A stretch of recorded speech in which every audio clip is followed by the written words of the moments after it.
एक बार की बात है, चूहों ने अपने आम दुश्मन बिल्ली से कैसे निपटना है ये जानने के लिए एक बैठक की। किसी ने ये कहा तो किसी ने वो कहा। कई विचारों पर चर्चा हुई, लेकिन चूहों को कोई समाधान नहीं मिल सका। आखिरकार एक युवा चूहा बोला, मेरे पास एक योजना है। हमें बस बिल्ली के गले में एक घंटी डालनी है। जब भी बिल्ली चलेगी तो घंटी बजेगी और उसके आने से पहले वह भाग सकेगी। यंग माउस की योजना सुनकर मेरे सभी चूहे आश्चर्यचकित हो गए और जश्न मनाने लगे। तभी एक बूढ़ा चूहा उठा और बोला, योजना बहुत अच्छी लग रही है, लेकिन एक बात बताओ, बिल्ली के गले में घंटी कैसे बांधेगी? चूहे डर के मारे एक दूसरे की ओर देखने लगे। किसी के पास कोई जवाब नहीं था। इस कहानी से हमें ये सीख मिलती है कि असंभव उपचारों का प्रस्ताव देना आसान है, परंतु संभव का प्रस्ताव देना उतना ही कठिन होता है। एक दिन आरबी जानवरों को देखने के लिए चिड़ियाघर गई।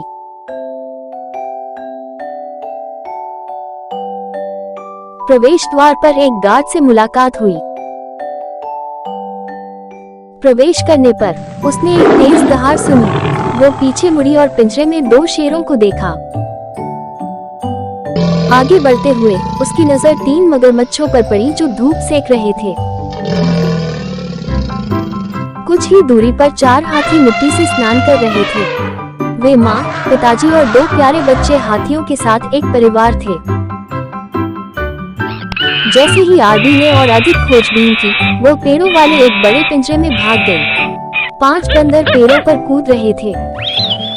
आरबी को भूख लगी थी और वो चिड़ियाघर के कैफेटेरिया में खाना खाने बैठ गई। कैफेटेरिया के सामने 6 मोर थे। थोड़ा आगे जाकर वो एक तालाब में जा गिरी। तालाब में 7 बत्तखें तैर रही थी। लेकिन इतना ही नहीं, तालाब की दूसरी ओर 8 कछुए भी थे। चिड़ियाघर के निकास के पास एक घना क्षेत्र था जहाँ बहुत सारे पेड़ थे। उन पेड़ों पर 9 तोते बसे थे। चिड़ियाघर में रहने से ठीक पहले आरबी ने एक ही पेड़ पर 10 उल्लुओं को बैठे देखा। उसने कभी इतने सारे उल्लू एक साथ नहीं देखे थे।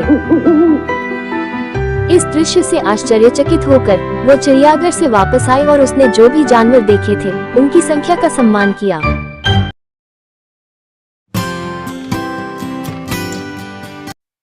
चिल्लाता हुआ बच्चा रोता है। पालने में फर्श पर बच्चा लेटा हुआ है। माँ उसे अच्छी लोरी सुनाती है, लेकिन बच्चे की आंखों में अभी भी आंसू हैं। चीख सुनकर पापा जाग गए और दरवाजा खोले। मुस्कुराते हुए वो कहते हैं, हे लिटिल चैंपियन, तुम्हारा रोना मेरे खर्राटों से भी ज्यादा तेज है। माँ उसे एक प्यारा सा मुलायम खिलौना देती है। आनंद लेने के लिए उसे एक टेडी बियर देती है।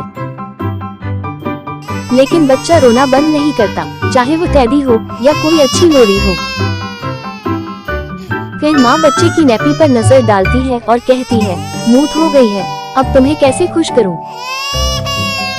चलो तुम्हारी नैपी बदल देते हैं। ओह, शर्माओ मत, सूखी और मुलायम नई नैपी आपको रोने नहीं देगी। एक बार जब माँ का काम खत्म हो जाता है तो बच्चा मुस्कुराता है और सो जाता है और फिर रोता नहीं है।